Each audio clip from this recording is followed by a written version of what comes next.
খুবই গুরুত্বপূর্ণ আজকের এই বিষয় প্রসঙ্গ প্রত্যেকের জানা দরকার। নমস্কার, আমি সনাতনী পম্পা।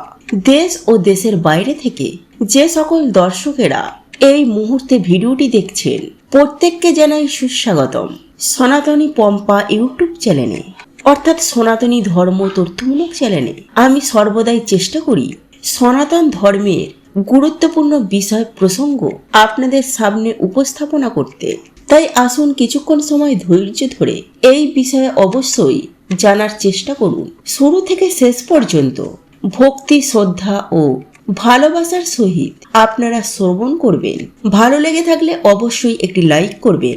কমেন্টে জয় মা লক্ষ্মী দেবীর জয় এবং জয় শ্রীকৃষ্ণ রাধে রাধে লিখে কমেন্ট অবশ্যই করবেন। তাহলে চলুন শুরু করি আজকের এই ভিডিওটি। বন্ধুরা, আগামী 27শে জুলাই 2025 শুক্রবার রথযাত্রার পূর্বেই বাড়ি থেকে বিদায় করুন এই 5টি জিনিস, নইলে আপনার গৃহে দারিদ্রতা এবং অর্থকষ্ট নিত্য সঙ্গী হয়ে উঠবে আপনার জীবনে। হ্যাঁ বন্ধুরা, আপনারা একেবারে ঠিকই শুনেছেন।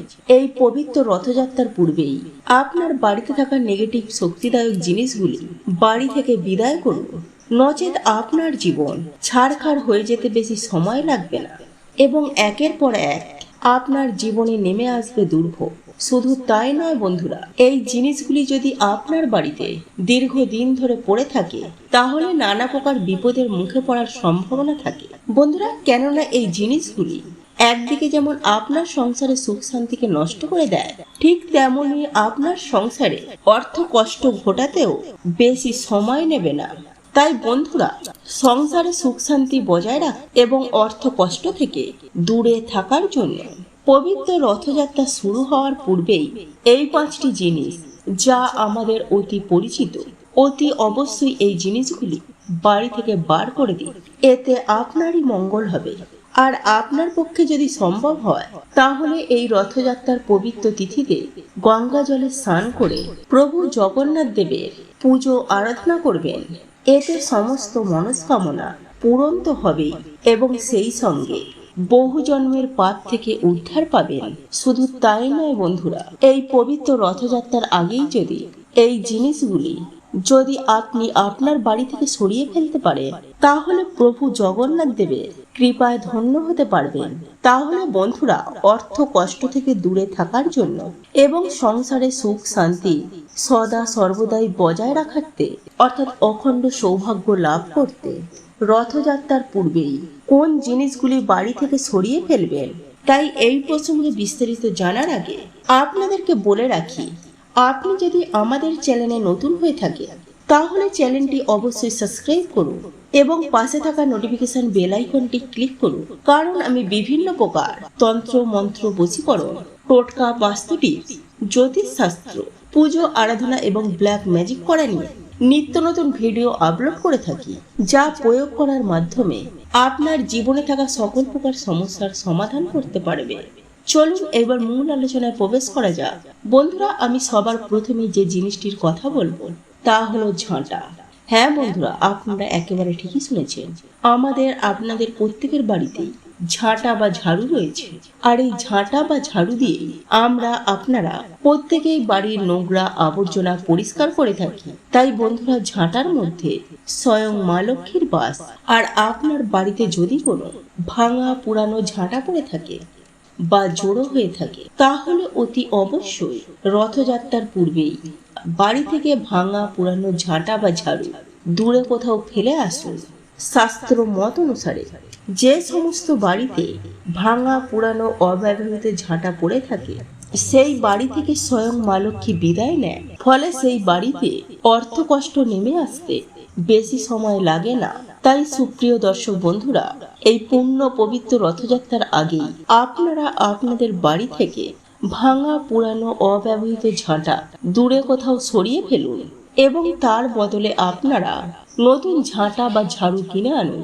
আর যদি আপনার পক্ষে সম্ভব হয় তাহলে প্রতিদিন রাতে ঘুমাতে যাওয়ার আগে ঝাঁটা বা ঝাড়ুর মধ্যে সাদা সুতো বেঁধে ঘুমাতে ভুলবেন না। এর ফলে মা লক্ষ্মী আপনার ওপর অত্যন্তই প্রসন্ন হবে। শুধু তাই নয় বন্ধুরা, শাস্ত্রে যে কথাটি উল্লেখ রয়েছে আর সেটি হলো ঝাঁটা বা ঝাড়ু কখনো দাঁড় করানো অবস্থায় রাখবেন না। তাই ঝাঁটা বা ঝাড়ুকে সদা সর্বদাই শুইয়ে রাখার চেষ্টা করবেন। এর ফলে আপনার বাড়ির প্রত্যেকটি সদস্যকে আয় উন্নতি বহুগুণ বৃদ্ধি পাবে। যাই হোক বন্ধুরা, এরপর যে জিনিসটির কথা বলবো সেটি হলো ভাঙা আয়না। অনেকের বাড়িতে ভাঙা আয়না বা কাঁচ পড়ে থাকে, যার মধ্যে অনেকেই হয়তো মুখ দেখে থাকে। কিন্তু বন্ধুরা, শাস্ত্রে বলছে এই ভাঙা কাঁচ বা আয়না বাড়ির প্রত্যেকটি সদস্যের ওপর মৃত্যুর ছায়া নেমে আসে এবং সেই সঙ্গে নানান প্রকার অঘটনা ঘটার সম্ভাবনা থাকে। তাই বন্ধুরা, আপনার বাড়িতে যদি ভাঙা আয়না বা ভাঙা কাঁচ থেকে থাকে, তাহলে এই পবিত্র রথযাত্রা শুরু হবার আগেই সেগুলিকে বাড়ি থেকে বিদায় করুন। এরপর যে জিনিসটির কথা বলবো সেটি হলো, আপনার বাড়িতে যদি কোনো গাছ মরে গিয়ে থাকে বা শুকিয়ে গিয়ে থাকে, তাহলে অতি অবশ্যই এই পবিত্র রথযাত্রার আগেই সেই গাছ আপনারা বাড়ি থেকে দূর করুন। আর সেটা যদি তুলসী গাছ হয়, তাহলে সেটি অবশ্যই প্রবাহমান জলে ভাসিয়ে দিয়ে আসবে এবং সেই সঙ্গে এই পবিত্র রথযাত্রার দিন অতি অবশ্যই একটি তুলসী গাছের চারা বাড়িতে লাগাবেন। আর এই তুলসী গাছ যদি আপনি আপনার বাড়ির মধ্যে বসান, তাহলে আপনার সংসারে সুখ শান্তি ও সমৃদ্ধি বৃদ্ধি পাবে। এরপর চতুর্থ যে বিষয়টির কথা বলবো তা হলো আপনার বাড়িতে থাকা মাকড়সার জাল। বন্ধুরা, আপনাদের প্রত্যেকের বাড়িতে প্রায় কম বেশি মাকড়সার জাল দেখা যায়। বাড়ির আনাচে কানাচে এইরূপ মাকড়সার জাল থাকে।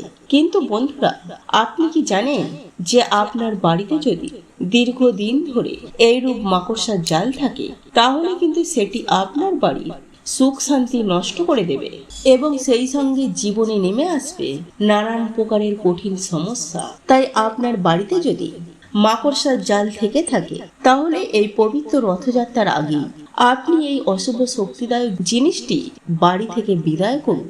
বন্ধুরা, এরপর পঞ্চম অর্থাৎ সর্বশেষ যে জিনিসটির কথা বলবো সেটি হলো নোংরা আবর্জনার স্তূপ। হ্যাঁ বন্ধুরা, অনেক বাড়িতেই নোংরা আবর্জনা বাড়ির এদিক ওদিক ছড়িয়ে ছিটিয়ে জড়ো করা থাকে। তাদের উদ্দেশ্যে বলি বন্ধুরা, এইরূপ ক্রিয়াটি আপনারা কখনোই করবেন না। তাই এই পবিত্র রথযাত্রা শুরু হওয়ার আগে আপনারা সেই নোংরা আবর্জনাগুলিকে সরিয়ে ফেলার চেষ্টা করুন। যে অনেক বাড়ির সদর দরজার সামনে নোংরা আবর্জনার স্তূপ থাকে, শাস্ত্রে বলছে এইরূপ বাড়ির মধ্যে কিন্তু মা লক্ষ্মী কখনোই প্রবেশ করেন না। ফলে বাড়ির প্রত্যেকটি সদস্যের উপর আর্থিক কষ্ট দেখা যায়। তো এই ছিল আমাদের আজকের ভিডিওটি কেমন লাগলো তা কমেন্ট করে অবশ্যই নিজের মতামত জানাবেন। ভালো লেগে থাকলে অবশ্যই একটি লাইক করবেন। কমেন্টে ভক্তি, ভালোবাসা ও শ্রদ্ধার সহিত জয় মা লক্ষ্মী দেবীর জয় বা জয় শ্রীকৃষ্ণ রাধে রাধে একটি বারের জন্য হলেও লিখে যাবার জন্য অনুরোধ জানাচ্ছি। আর আপনি যদি আমাদের চ্যানেলে নতুন দর্শক হয়ে থাকেন, তো বিশেষভাবে অনুরোধ করব চ্যানেলটি অবশ্যই সাবস্ক্রাইব করে পাশে থাকা নোটিফিকেশন বেল আইকনটি অন করে রাখবেন। তাহলে সকলে সুস্থ থাকুন, ভালো থাকুন, পরম করুণাময় ঈশ্বরের অশেষ কৃপায়। তো আবারও কথা হবে আপনাদের সাথে নতুন কোনো ভিডিওর বিষয় নিয়ে।